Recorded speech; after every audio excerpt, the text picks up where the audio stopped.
Bonjour à toutes et à tous, bienvenue à cette capsule d'information sur votre futur milieu d'études et de vie.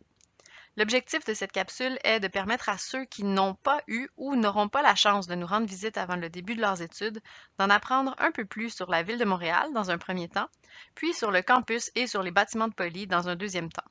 C'est donc une occasion idéale pour vous familiariser avec ce milieu d'études et de vie qui est somme toute exceptionnel.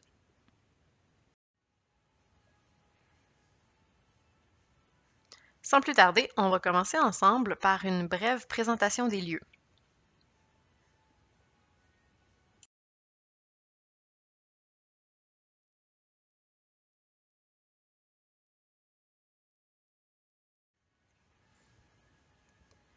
À l'écran, l'animation Google Earth vous permet de situer Montréal au nord-est de l'Amérique du Nord, à moins d'1 heure de la frontière avec les États-Unis.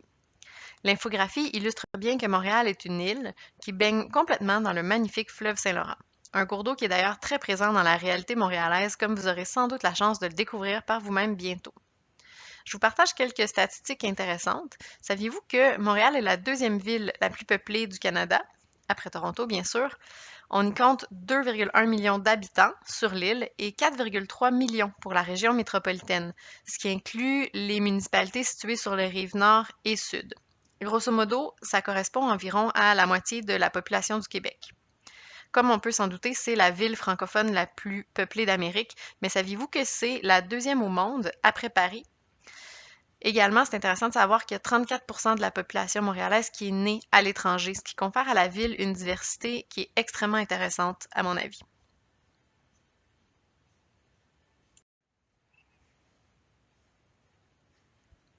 Je vous présente quelques photos qui vous permettent de constater l'omniprésence du fleuve dans notre environnement et d'admirer certains points d'intérêt du paysage montréalais. Vous avez par exemple le sympathique Vieux-Montréal, la place des festivals ou encore le mythique Stade olympique qui est notre héritage des Jeux de 1976.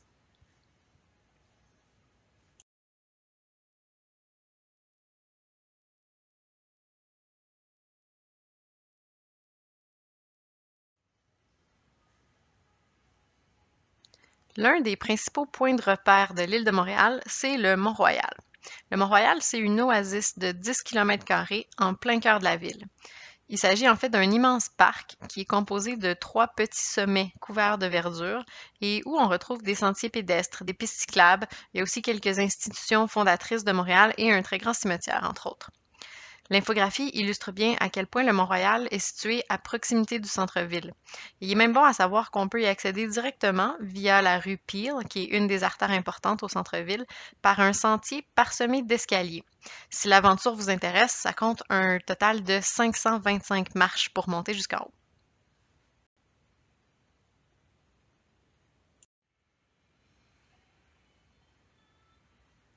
Sur les photos, je vous présente en haut à droite un aperçu du lac aux castors, qui est un étang sur lequel il est possible de patiner en hiver et de louer des embarcations en été. Vous voyez également la mythique croix illuminée que l'on aperçoit de partout en ville, l'oratoire Saint-Joseph qui est célèbre pour les nombreux miracles qui ont été accomplis, ainsi que, en bas à droite, l'un des belvédères qui donne une vue splendide sur le centre-ville. Il est possible de s'y rendre à pied ou en vélo l'été, mais aussi en raquettes et en ski de fond l'hiver. En somme, tout comme le fleuve Saint-Laurent, le Mont-Royal fait vraiment partie de tous les aspects de la vie des Montréalais.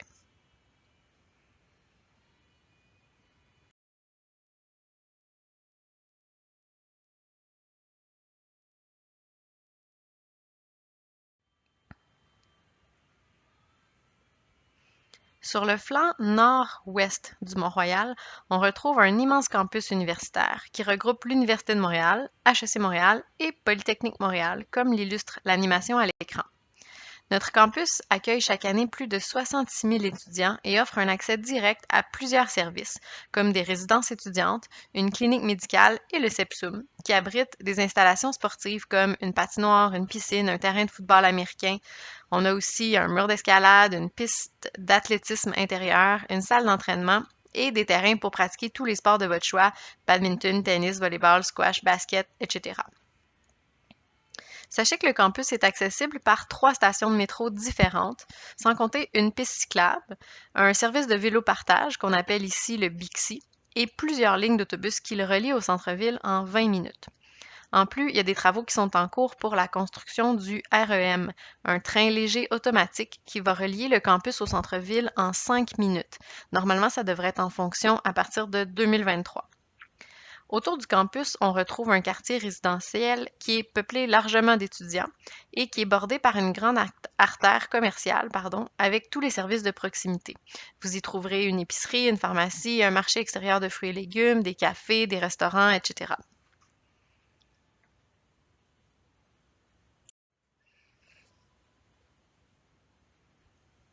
Voici quelques images qui présentent le campus sous différents angles. Vous y verrez notamment une des stations de métro qui donne accès à Polytechnique, ainsi que le stade de football américain où l'équipe des Carabins obtient beaucoup de succès et crée une atmosphère très animée à chacun de ses matchs. La saison de football se déroule pendant le trimestre d'automne et je vous garantis qu'assister à un match du vendredi soir, c'est une expérience à vivre absolument. Les équipes de soccer, de volleyball et de hockey sur glace présentent également d'excellents spectacles. Encourager les Carabins, ça permet de participer pleinement à la vie du campus.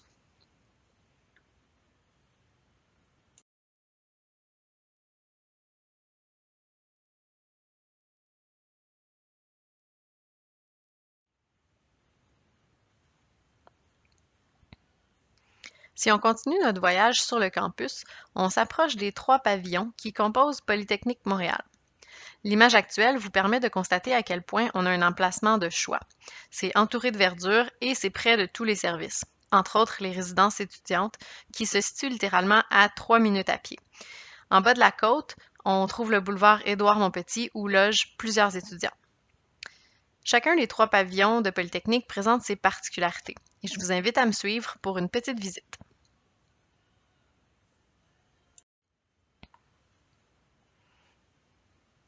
On a tout d'abord les pavillons Lassonde, qui composent l'assemblage le plus impressionnant de Polytechnique.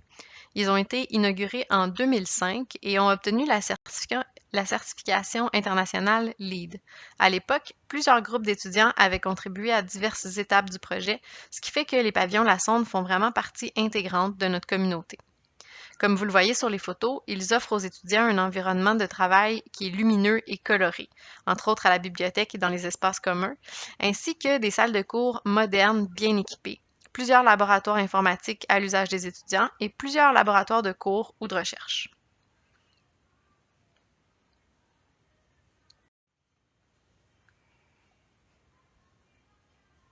Le bâtiment qu'on appelle le pavillon principal a quant à lui été inauguré en 1958.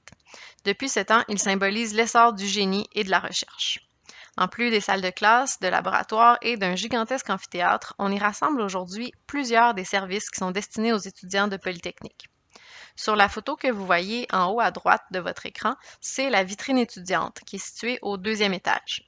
Vous pouvez vous y présenter entre autres pour le soutien à la réussite, le tutorat, l'aide financière, les conseillers aux étudiants internationaux, etc. Tout près, vous trouverez la coop universitaire, l'association étudiante et la radio étudiante, entre autres.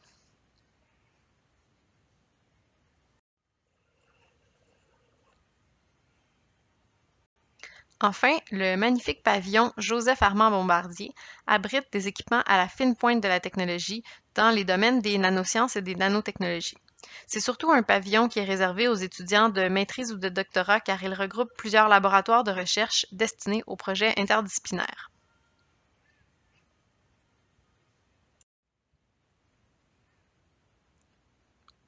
C'est ce qui conclut notre brève tournée du campus. Maintenant, on va discuter des raisons qui font de Montréal une ville idéale pour les étudiants.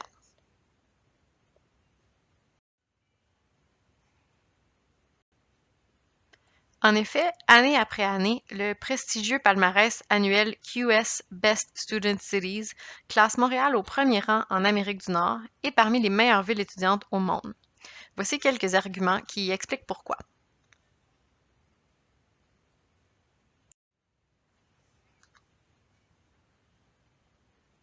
Premièrement, Montréal est vraiment la capitale des études postsecondaires au Canada. On y retrouve 320 000 étudiants postsecondaires, dont 37 000 étudiants universitaires provenant de partout dans le monde. Tous ces étudiants profitent de l'opportunité d'étudier en français ou en anglais, et parfois même les deux. Les 11 établissements universitaires qui s'y trouvent présentent un budget annuel total supérieur à 1 milliard de dollars canadiens uniquement pour la recherche, ce qui fait de Montréal un pôle d'expertise reconnu dans des domaines de pointe comme l'intelligence artificielle, les nanotechnologies, la mobilité, les jeux vidéo, la cybersécurité et l'aérospatiale, pour ne nommer que ceux-là.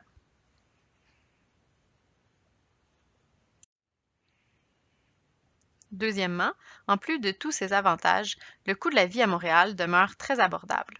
Vous avez simplement à jeter un œil au tableau à l'écran pour constater qu'à revenu de travail sensiblement équivalent ou supérieur, les frais liés au logement sont nettement inférieurs que dans plusieurs autres métropoles en Europe ou ailleurs en Amérique. De façon générale, on calcule que le coût global de la vie serait 1,7 fois moins cher à Montréal qu'à New York, Paris et Londres. Je profite de l'occasion pour vous inviter à consulter le site jechoisis-montréal.com, sur lequel vous trouverez un outil vous permettant de comparer le budget à prévoir pour toutes sortes de dépenses liées à la réalité étudiante dans une dizaine de métropoles à travers le monde. Vous pourrez y comparer jusqu'à des petits éléments de la vie quotidienne comme le transport en commun, le téléphone cellulaire ou les soupers en amoureux par exemple. C'est un outil très utile qui peut vous permettre de mieux planifier votre budget. Je viens d'évoquer rapidement la question du logement qui préoccupe souvent les étudiants qui proviennent de l'extérieur de Montréal. C'est tout à fait normal et c'est pourquoi on a créé une autre capsule spécialement dédiée à ce sujet pour vous fournir plus de renseignements concernant la recherche de logement à Montréal et concernant les ressources disponibles pour vous aider à trouver un logement. Je vous invite à la visionner car vous y trouverez plusieurs conseils pratiques pour démarrer vos recherches.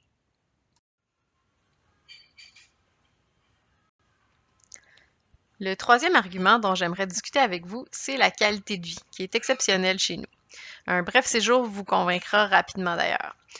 En 2018, NESPIC a même classé Montréal au deuxième rang mondial des meilleures villes pour la génération des millénarios, dont plusieurs d'entre vous faites probablement partie. C'est une ville qui est multiculturelle. En effet, il y a plus de 120 communautés différentes qui se regroupent sur le territoire montréalais et la population y est chaleureuse, accueillante et ouverte d'esprit. En conséquence, le climat social est super agréable. C'est une ville qui est très sécuritaire. On n'a aucune inquiétude, même lorsqu'on se promène dans les rues tard le soir, à condition de rester prudent, bien sûr.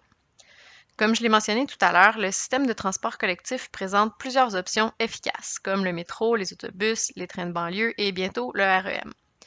À ceci s'ajoutent 875 km de voies cyclables et un service bien développé de vélo-partage.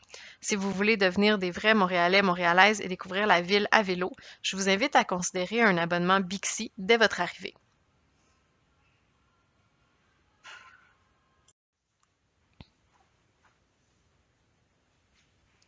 Les activités culturelles et sportives contribuent également à la qualité de vie montréalaise.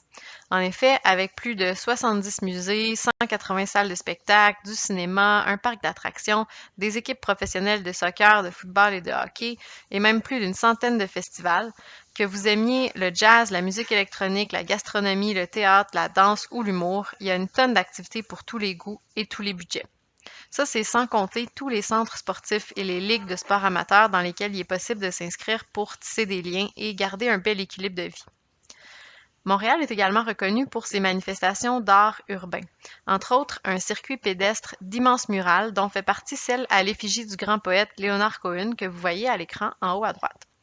Je vous invite à visiter le site artpublicmontréal.ca pour en savoir plus. C'est une activité de découverte très sympathique qui vous fait faire un tour de la ville tranquillement. On a également la chance d'avoir des dizaines de parcs dans tous les arrondissements de la ville. Il n'est pas rare de voir des familles ou des groupes d'amis se rassembler le week-end pour des matchs improvisés ou des barbecues.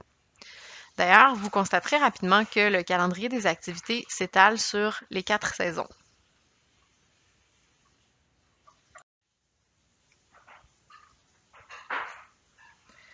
Ce qui m'amène à rectifier le tir concernant le mythique hiver québécois pour ceux d'entre vous qui proviennent de l'étranger et à qui ça pourrait faire peur.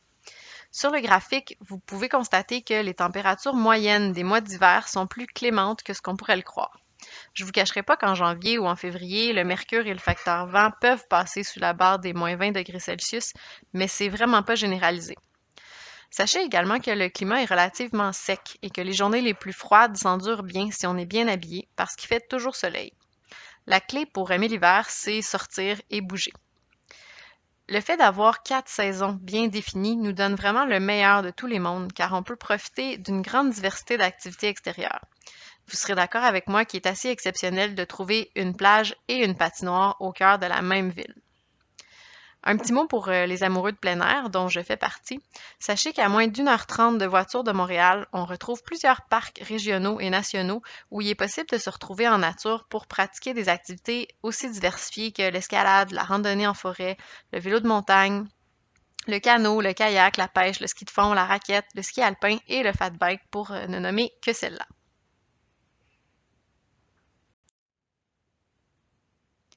Le dernier argument clé qui fait de Montréal un endroit idéal pour une expérience d'études à l'étranger, c'est le dynamisme du marché de l'emploi. Pour ceux d'entre vous qui sont des étudiants internationaux et qui pourraient avoir envie de s'établir au Québec ou ailleurs au Canada après leurs études, il existe différents programmes d'immigration permanente pour lesquels vous pourriez vous qualifier, entre autres le permis de travail post-diplôme. En effet, la province a bénéficié de la plus forte croissance économique au Canada en 2018-2019, ce qui a un impact direct sur la croissance du marché du travail. Les experts anticipent d'ailleurs qu'il y aura près de 1,4 million de postes à pourvoir d'ici 2026. La demande est particulièrement forte en ingénierie, comme le prouve le taux de placement de nos étudiants en formation d'ingénieur, qui oscille entre 90 et 100 dans l'année suivant la diplomation. Vous serez d'accord avec moi que c'est franchement avantageux. C'est ce qui met fin à cette capsule de présentation de votre futur milieu d'études et de vie. Si vous avez des questions au sujet de Polytechnique ou de la Ville de Montréal, je vous invite à visionner les autres capsules présentes sur la page Destination Poly MTL et à vous inscrire à nos séances de questions-réponses pour échanger avec nos étudiants ambassadeurs.